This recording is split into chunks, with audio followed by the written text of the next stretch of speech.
America's farmers already feeling the pinch. Many U.S. farmers are worried at this moment. Farmers, have a lot of fun. I love you too. President's trade war has put America's farmers in a pathway of complete destruction.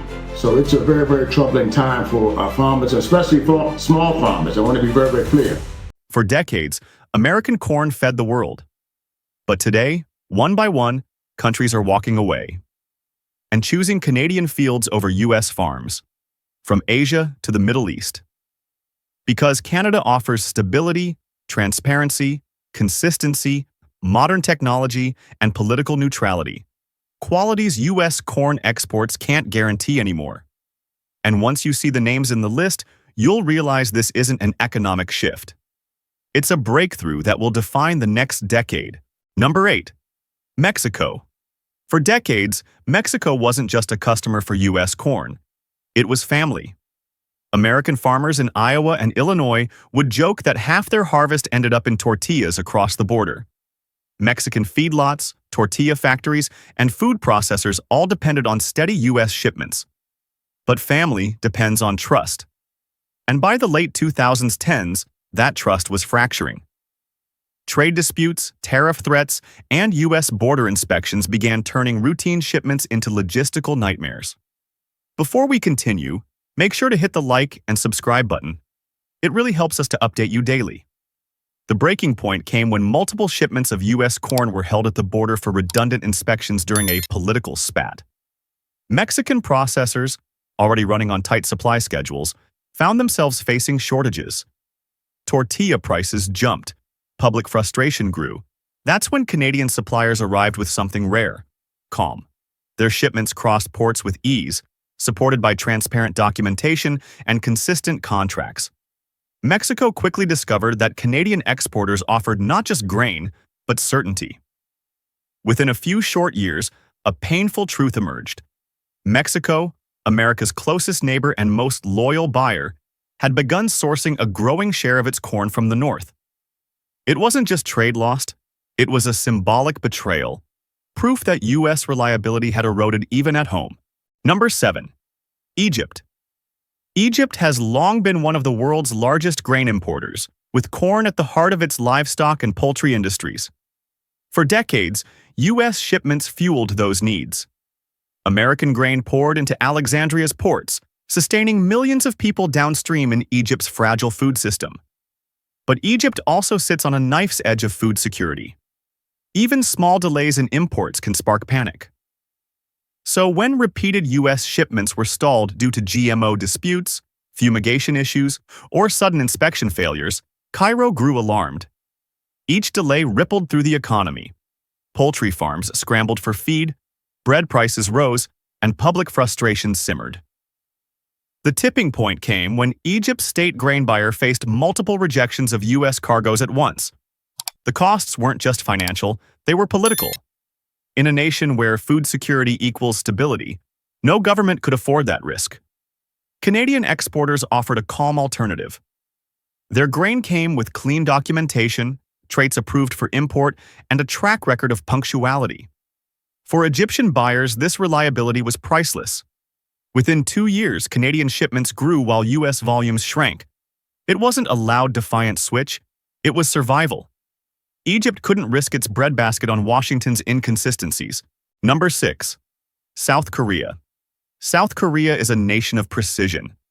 Every sector, from electronics to shipbuilding, runs on data and efficiency. Grain imports were no exception. Korean buyers began demanding real-time traceability of their corn. Detailed data on moisture, pesticide use, genetic traits, and handling conditions.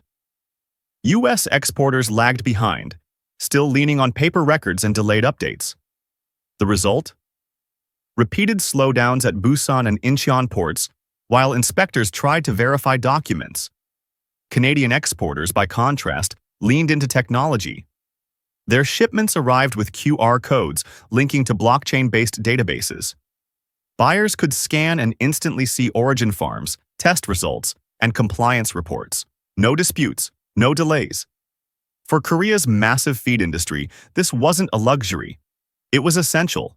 Factories and farms that rely on just-in-time supply chains couldn't risk unpredictable bottlenecks. By 2024, South Korea had quietly shifted much of its corn imports away from the U.S. toward Canada. To Seoul, it wasn't about politics or loyalty. It was about adapting supply chains to a digital economy. And in that race, Canada was ahead. Number 5. Brazil, one of the agricultural giants of the world, may seem like an odd place to import corn at all. But even the biggest producers sometimes need to buy from abroad when domestic harvests swing short. For decades, the U.S. filled that role. Yet when U.S. shipments started arriving with unapproved genetic traits, Brazilian regulators had a problem. Brazil's agricultural law is strict. If a trait isn't approved domestically, it can't pass their ports. Shipments sat in limbo, costs rose, and suddenly the U.S. looked like a risky supplier. Canadian exporters didn't just offer an alternative, they offered peace of mind. Their corn met Brazil's import standards without fuss. Digital records traced every load from field to dock. For buyers in São Paulo, that meant less uncertainty, fewer delays, and lower risk of supply disruptions. Ironically, while Brazil competes with both the U.S. and Canada in global grain markets, it found Canadian imports safer when filling domestic gaps. Canadian suppliers weren't trying to undercut prices. They were offering something more valuable: guaranteed compliance. For Brazil, the decision wasn't emotional. It was about reducing vulnerability. For the U.S., losing even a slice of this massive market carried a symbolic weight. If one agricultural powerhouse preferred Canada's reliability, what message did that send to smaller, hungrier nations? Number 4. Vietnam. Vietnam is one of Asia's fastest-growing agricultural powerhouses. Its aquaculture industry alone, producing shrimp, fish, and seafood for the world, relies heavily on a steady supply of corn-based feed.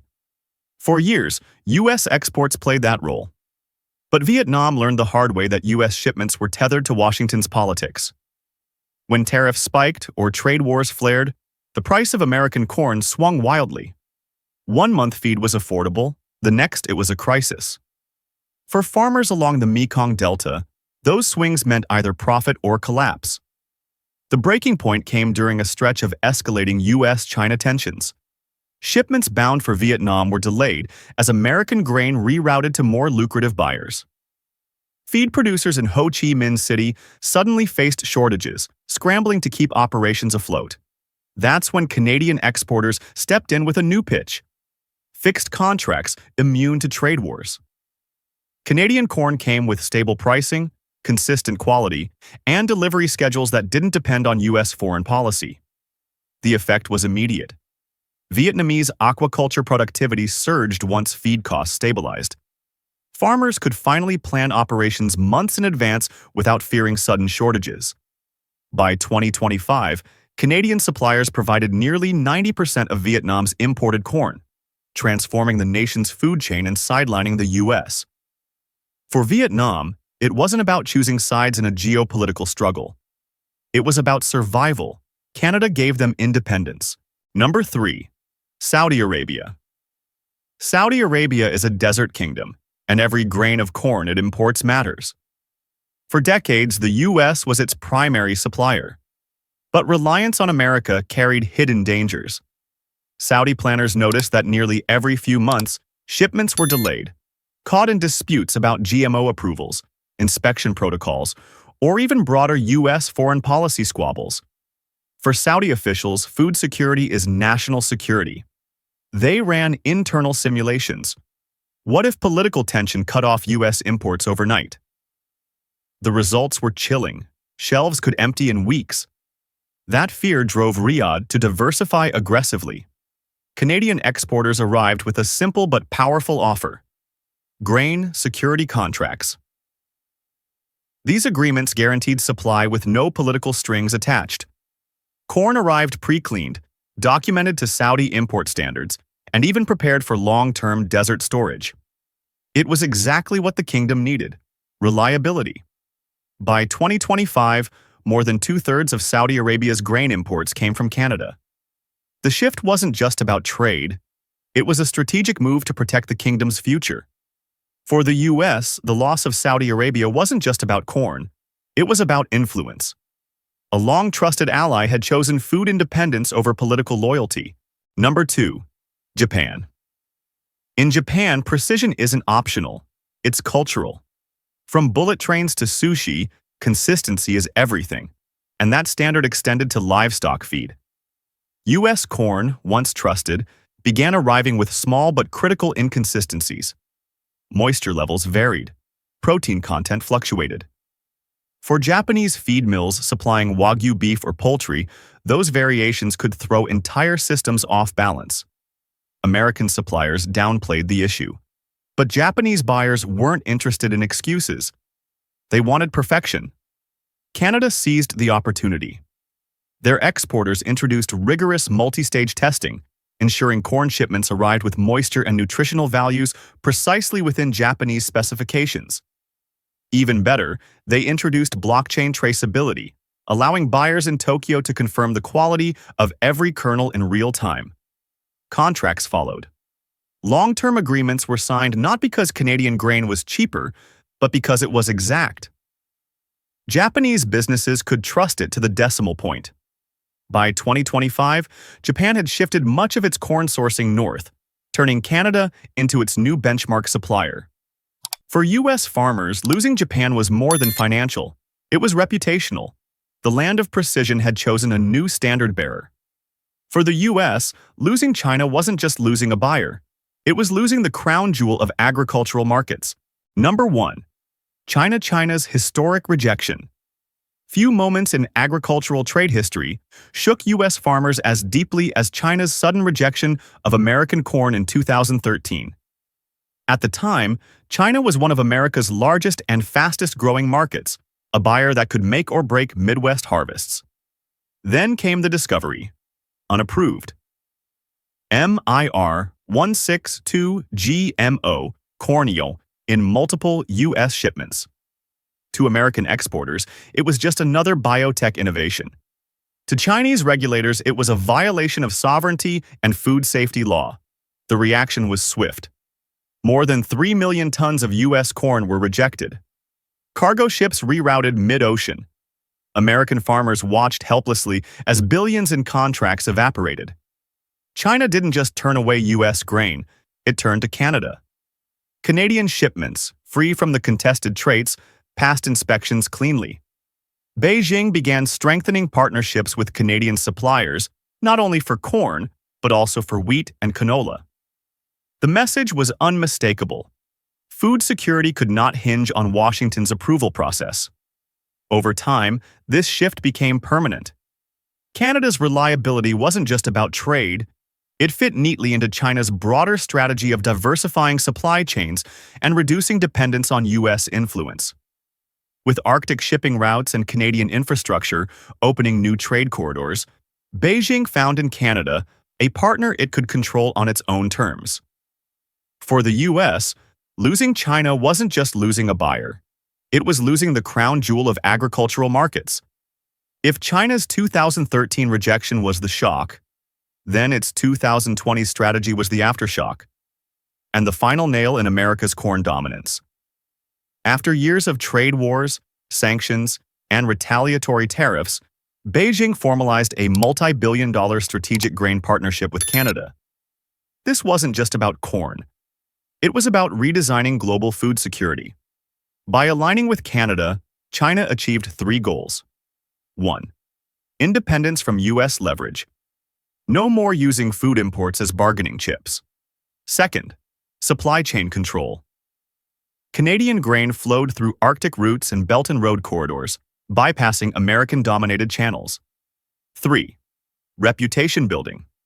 China could present itself as the partner that rewarded reliability and punished political games. For U.S. farmers, the loss was catastrophic. China had once been their largest customer. Now it was gone. And with it, billions of dollars and generations of trust. The symbolic weight was even heavier. If the world's largest importer no longer needed U.S. corn, then who truly held the throne in global grain markets? The answer was clear. Quietly, steadily, Canada had claimed it. Apart from the list, Colombia's bond with American corn was once strong, especially as the country worked to stabilize its food supply for poultry and cattle feed. For years, ships from the Gulf of Mexico carried dependable grain south, feeding the country's growing demand. But behind closed doors, Colombian regulators had a concern. U.S. shipments increasingly contained biotech traits that weren't yet approved for import. It wasn't about rejecting genetically engineered crops entirely. Colombia just wasn't ready to take the risk of importing varieties they hadn't officially signed off on. The breaking point came when a large U.S. shipment was delayed at port for weeks. Inspectors couldn't clear it because of uncertainty over its genetic makeup. Farmers panicked. Feed mills started rationing supplies. The risk of shortages grew. Canadian exporters, meanwhile, had a different reputation. Their corn arrived with exhaustive documentation, showing exactly which varieties were planted, tested, and certified. For Colombian buyers, it meant no more sleepless nights waiting on inspectors to greenlight a shipment. The transition was quiet, almost invisible. There were no big announcements, no government declarations, just a steady stream of Colombian contracts shifting north. American exporters didn't even realize they'd lost their foothold until they noticed contracts not being renewed. For Colombia, the change brought stability. Feed costs leveled out, livestock productivity improved, and agribusiness leaders no longer had to gamble on political battles playing out thousands of miles away in Washington. Sometimes betrayal isn't a loud protest. Sometimes it's just silence and orders that never come back. Has America permanently lost its role as the world's breadbasket? Or can U.S. farmers rebuild trust in a global market that now prizes stability above all else? Drop your thoughts in the comments. And don't forget to like, share, and subscribe, so you won't miss the next story in this unfolding saga of food, power, and politics.